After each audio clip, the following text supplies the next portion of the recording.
All right, welcome everybody to this episode of Shirley Talk. I am Mike Mulrooney. And I'm Kellye Duckworth. And today we're going to talk about cancer, kids, and siblings. And this is a pretty important topic. And first of all, we're not doctors. Kellye, you in the medical field at all? Nope. No degree, nurse, doctor? Nope. Nothing, me neither. So this is all for entertainment and educational purposes. It's our opinions and things that we have learned from the patients and people that we have worked with through Shirley's Way. If you're not familiar with Shirley's Way, Kellye, you want to give them a brief on what it is we do? Yeah, we are a nonprofit. We help cancer patients that are fighting cancer, obviously, in the forms of rent, mortgage, utilities, really your everyday expenses that someone may not be able to afford while they're battling cancer. Right, and we've given away quite a bit of money since we started giving money away in 2014. But the topic today is cancer kids, and we'll start with the bad one first. And this one is really, it's tough to pay attention to, but you're sitting in a restaurant, and I'm going to build this little scenario here. You're sitting in a restaurant, and you see a young child come in with no hair. And everybody's heads turn and starts paying attention and looking. And that's expected because that's not a scene that you see very often. And people are curious. And it really causes a problem for that child, especially if they pay attention and notice that people are staring at them because they have no hair.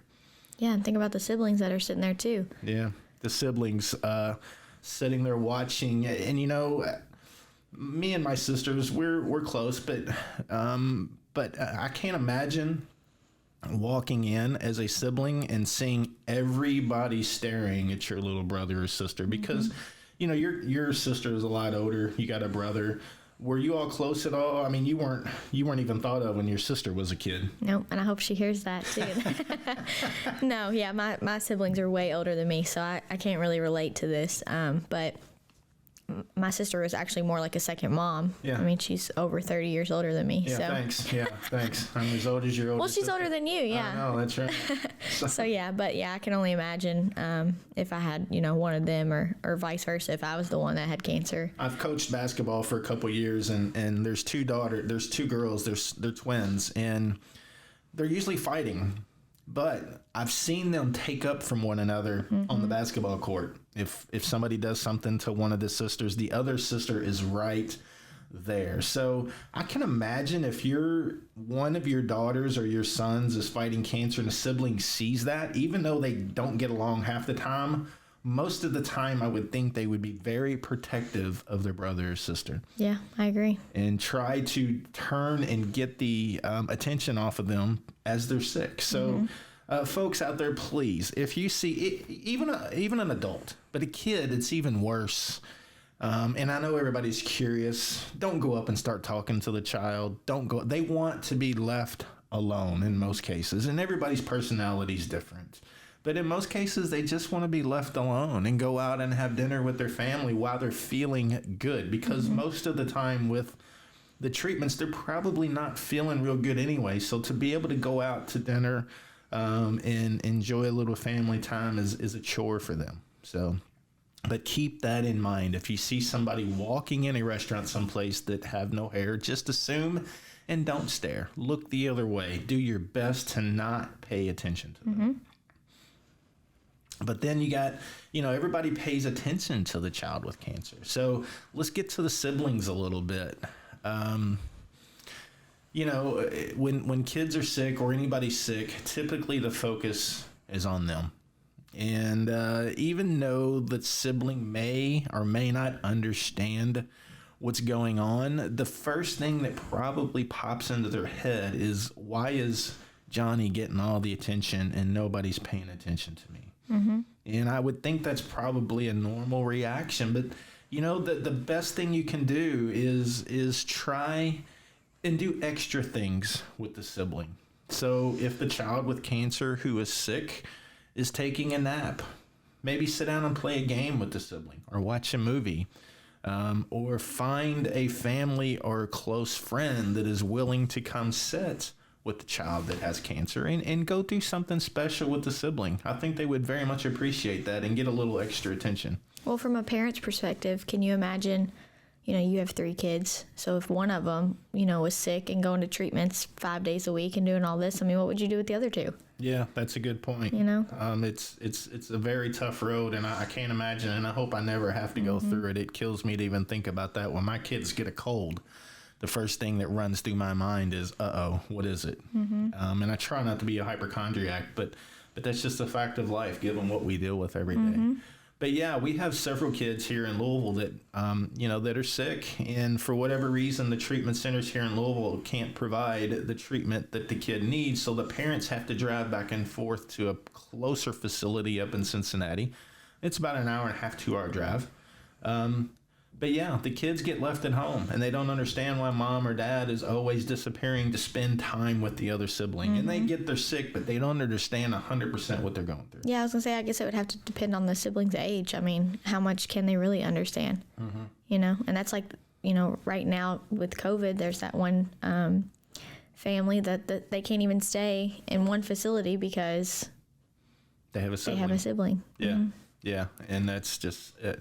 So do you send that one sibling home, back home 2 hours away to be with family while you're with your other kid? Yeah, well, the parents in those situations, sometimes they separate. Yeah. One will stay here and the other one will drive up. So they'll spend weekends separated just to try and help and keep the other sibling occupied and give them something to do. A lot of kids don't understand. And the first thing that they might think is that cancer is contagious. And we're not doctors. And from what we've read, I don't ever think that cancer is contagious. It could be. I had a friend I mentioned on the last podcast, and we'd be at the dinner, and he couldn't eat anything, but he just wanted to be there. He had stomach cancer, and he'd say, all right, I just sprinkled cancer on those French fries. Be careful. He just had that sense of humor, but not everybody has that same sense of humor. But I wouldn't go that far. But you have to let the kid know that it's not contagious. Maybe sometimes the kids will think that it's something they did to cause the sibling to have cancer. Yeah, something they did or said, and then they feel guilty about it. And or did like they might be playing, for example. And we just had a child. Or I say a child. He's 17, I think, and he was playing football and got tackled, and they thought he broke his leg. They did multiple tests and found out he had bone cancer. So I could see where other people might think they caused this kid to have cancer. And that's not the case. They probably actually saved his life, right, finding it so early. But I could see where siblings might be playing in the living room or something, and the one sibling gets hurt, and they take them to the doctor, and they do tests and find out they had some form of cancer. I would imagine that child would feel like, what did I do to them? But again, that's not the case. You have to reassure the child that it was nothing that they did to cause their sibling to become sick. Yeah, there's an article out there that St. Jude posted. I put it on here. And there's just like which I guess it's good that they've acknowledged, that they have this whole page out there for what to do if you have another kid or a sibling. And it just talks about what the parents can explain to that kid. And like I said, to me, it would all depend on age and how much they can fully understand. But a couple of them were keeping life as normal as possible, making time for that other sibling, relieving their guilt, like you said, if they feel like they did or said something, acknowledging those difficult emotions, which I think is a big one, preparing for those uncomfortable situations. Because I feel like as a kid, if you walk in and you see a sibling has all these tubes and things stuck in them, and people are poking them and prodding them all day, and then nurturing that relationship between the siblings too. Yeah, the tube thing is one that hits home. I can't imagine, as a parent walking in and seeing your child go through that, you have to want to take the pain away from them, and you absorb the pain. Obviously, that's not possible, but being a sibling or a child friend, to see a friend or sibling sit there with all those tubes and needles and things that go through, it just has to be heart-wrenching for them to try and deal with. This article was really good at St. Jude. They're a fabulous organization, and talked about one of the things as adults I've seen this happen. A friend or a mom or somebody will shave their head because they're starting to lose their hair, and then friends will shave their head in support. And it talks about, unless the child fully understands what's going on, not to do that with the sibling. I've seen pictures of that, and I think maybe parents think they're doing the right thing, but it talks about and suggests that the child that's not sick, because they shave their head, they might think that they might be sick.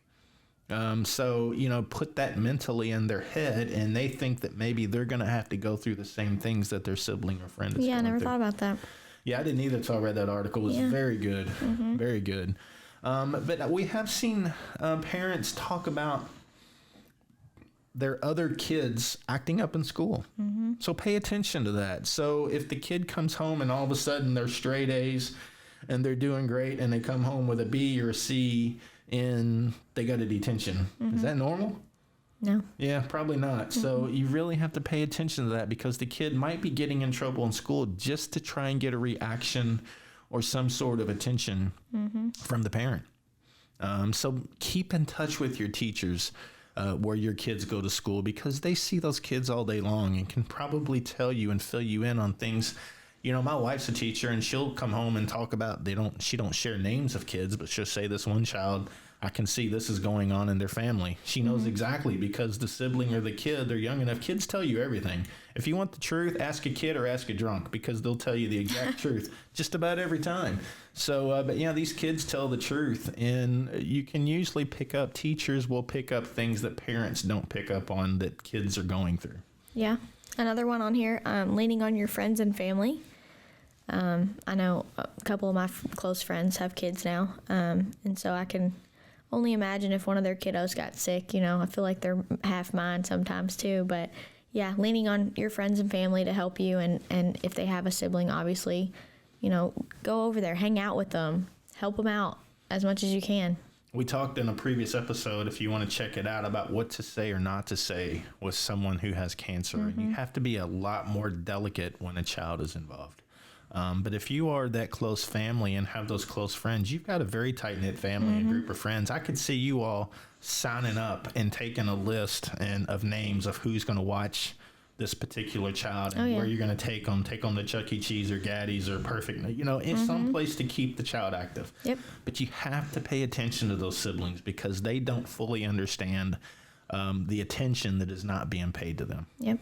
So, but keep it in mind, and there's always different things that you can do. If you're not 100% sure you have a child with cancer, or somebody, check with the doctor's office. The social workers there at the doctor's offices have all kinds of resources and help that might lead you in the right direction. Yeah, always reach out. Yeah, don't not reach out and let the child. It's just, we've seen it quite a few times. And another thing, even though it's, the child will be sick, and all of a sudden they're getting teddy bears and flyers and cards and gifts. Take a moment to send something to the sibling. That just made me think of something. I remember we didn't do it this past year because of COVID, but when we've done our angel tree before, we always get these requests for these kiddos, and they want the latest PS5 or whatever's out there, and you have all these things, and they want, which is understandable, they're sitting in a hospital room for most of their life and they're bored to death. But then we've talked about it before, we're like, well, what's the sibling gonna get? Yeah.